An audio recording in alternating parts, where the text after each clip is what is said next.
पाठ कौन सा चल रहा है? इलेक्ट्रिक। कौन चल रहा है? इलेक्ट्रिक या विद्युत। विद्युत के बारे में हम बहुत सारी चीज पढ़ चुके हैं, उसके प्रतीकों के बारे में पढ़ चुके हैं, उसके अवयवों के बारे में पढ़ चुके हैं। अब हम आगे किस पे? उसके योग पे। अगर हम बात करें जो हमारा प्रतिरोध होता था V बराबर I R करके इसको ओम नाम दे देते हैं हम। तो हमारा जो प्रतिरोध था हमारा R, प्रतिरोध R को हम दो भागों में बांटते थे या दो भागों में जोड़ते थे। पहला था हमारा श्रेणी क्रम संयोजन। श्रेणी क्रम संयोजन वाली लाइट वगैरह सब लगी है हमारे सामान्य घरों में 220 वोल्टेज लाइट आ है और ये कनेक्शन पूरा 220 वोल्टेज का श्रेणी क्रम संयोजन में जुड़े पड़े हैं। दूसरा होता है हमारा समांतर क्रम संयोजन। कौन सा होता है? समांतर क्रम संयोजन में आपको कैसे पेपर के लिए याद रखना है? जब प्रतिरोधों, प्रतिरोध का नियम R थे, जब प्रतिरोधों को समांतर क्रम में, समांतर क्रम को बोलते हैं पार्श्व क्रम, पार्श्व क्रम में संयोजन करते हैं तो इसे समांतर क्रम संयोजन कहते हैं। परिभाषा सीधी याद रखनी है, समांतर क्रम में जोड़ने को ही समांतर क्रम संयोजन कहते हैं। अलग से कोई बात याद नहीं रखनी। समांतर क्रम संयोजन में प्रत्येक प्रतिरोध के सिरों पर विभवांतर जो होता है कैसा होता है? समान होता है। श्रेणी क्रम संयोजन में हमारा विभवांतर कैसा रहता था? हमारा अलग अलग। कैसा रहता था? अलग अलग। लेकिन समांतर क्रम संयोजन में आप क्या ध्यान रखना आपको, यानी कि आपको जो विभवांतर कैसा रखना आपको समान, लेकिन परंतु उसमें धारा कैसी होती है? हमारी भिन्न भिन्न। लेकिन हमारे श्रेणी क्रम संयोजन में धारा कैसी नहीं? हमारी समान। आ गया? उसमें क्या था हमारा सूत्र? R eq बराबर R1 plus R2 plus R3। इसका उल्टा हो जाएगा 1/R eq बराबर 1/R1 1/R2 1/R3। इस तरीके से प्रोग्राम करेंगे। देखो मैंने उसका परपा चित्र बनाया था इसका समांतर क्रम संयोजन का। मैंने तुम्हारा पहले लिया प्रतिरोध जिसमें V बराबर क्या होता है तुम्हारा IR, तो I1 R1, V बराबर तुम्हारा IR होता है I2 R2, I3 R3। आपको बताया जो हमारी धारा को कैसे बहती है तुम्हारी इस तरीके से बह रही है। हमारा जो वोल्ट मीटर होता है कौन से क्रम में जोड़ते हैं इसको? समांतर क्रम संयोजन में। इसलिए समांतर हो गया। वोल्ट मीटर को हमेशा समांतर क्रम संयोजन जोड़ते हैं, लेकिन अमीटर जो होता है हमारा उसको किसमें जोड़ते हैं? हमारा श्रेणी क्रम संयोजन में। ये तो आप बात आपको नॉर्मल याद रखनी है। ये हमारी पंजी है, ये हमारी बैटरी है, ये हमारी धारा इस तरीके से चल रही है। हमारा क्या? हमारा वोल्ट मीटर किसमें जुड़ा हुआ? हमारा ये समांतर क्रम संयोजन जुड़ा हुआ है। किसमें जुड़ा हुआ है? समांतर। अब मैं इसका जो सूत्र वर्ग तैयार होता है उसको बनाता हूं। आप जानते हो V बराबर क्या होता है? IR। V बराबर क्या होता है? IR। तो I बराबर क्या हो जाएगा? V बटे में क्या हो जाएगा? R।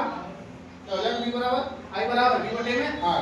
अब आप मुझे बताइए I बराबर क्या होगा? I equal to I1 plus I2 plus I3। I बराबर क्या होता है हमारा? बताओ। V बटे में R।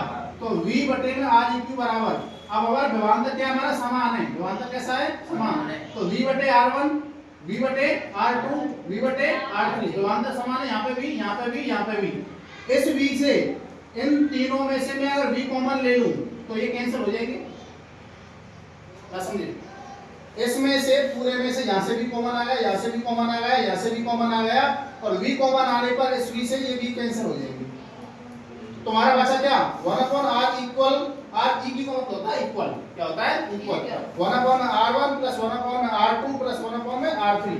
समांतर क्रम संयोजन में आपको प्रतिरोधों का योग करना है। ऐसे याद करना 1/R1 1/R2 1/R3। श्रेणी क्रम संयोजन में सीधे याद रखना R बराबर R1 plus R2 plus R3 रख लेंगे यार। इसके बाद जब दो प्रतिरोध समांतर क्रम संयोजन में जुड़े होते हैं तो कुल प्रतिरोध का सूत्र अगर आपको निकालना है तो 1/Req बराबर 1/R1 प्लस 1/R2। आप जानते हो गणित के हिसाब से R1 R2 क्या आ जाएगा? एलसीएम आ जाएगा। इसका होना इससे, इसका होना इससे, तो क्या हो जाएगा? R1 प्लस R2 बटे में R1 R2। ये कब हमारा? जब दो प्रतिरोध समांतर क्रम में जुड़े हों तो कुल प्रतिरोध का सूत्र आपको ये वाला याद रखना है। 3 आपको दे रखे हैं तो ऐसे याद रख लेना, 2 दे रखे हैं तो ऐसे याद रख लेना और उनका एलसीएम लेकर निकालना हो तो ऐसे याद रख लेना। एक बार आपको और भी फिर समझाता हूं। मैंने बात की थी हमारे जो प्रतिरोध थे उनका संयोजन दो प्रकार से बताया था। कितने प्रकार बताया था? पहला था हमारा श्रेणी क्रम संयोजन। जब हम प्रतिरोध को श्रेणी क्रम में जोड़ते हैं उसे क्या कहते थे? श्रेणी क्रम संयोजन। जब हम प्रतिरोधों को समांतर क्रम में या पार्श्व क्रम में जोड़ते हैं तो उसको क्या कहते हैं? समांतर क्रम संयोजन। समांतर क्रम संयोजन में आपको कौन सी बात ध्यान रखनी है? सिर्फ और सिर्फ अगर आपसे पूछे विभवांतर कैसा होता है समांतर क्रम संयोजन में? हमारा समान। और धारा कैसी होती है हमारी? भिन्न भिन्न। अगर श्रेणी क्रम संयोजन की बात करूं तो धारा कैसी होती है हमारी? समान। द्वंद्वांतर कैसा होता है तुम्हारा असमान या भिन्न। अगर मैं आपसे बात करूं श्रेणी क्रम संयोजन में हमारा सूत्र क्या रहता था r बराबर r1 + r2 + r3। समांतर क्रम संयोजन क्या ध्यान रखना आपको 1/r = 1/r1 1/r2 1/r3 ये सूत्र याद रखना। अगर आपको इसमें आप ले दूं समांतर क्रम संयोजन जोड़ना आपको प्रतिरोध का मान निकालना। एक में दे रहा हूं आपको 2 के अंदर 2 ओमेगा 3 ओमेगा और 4 ओमेगा कितना हो जाएगा 1/r के बराबर 1/2 1/3 1/4 एलसीएम लेके थोड़ा भाग करके निकाल लीजिए ऐसे बात करनी है।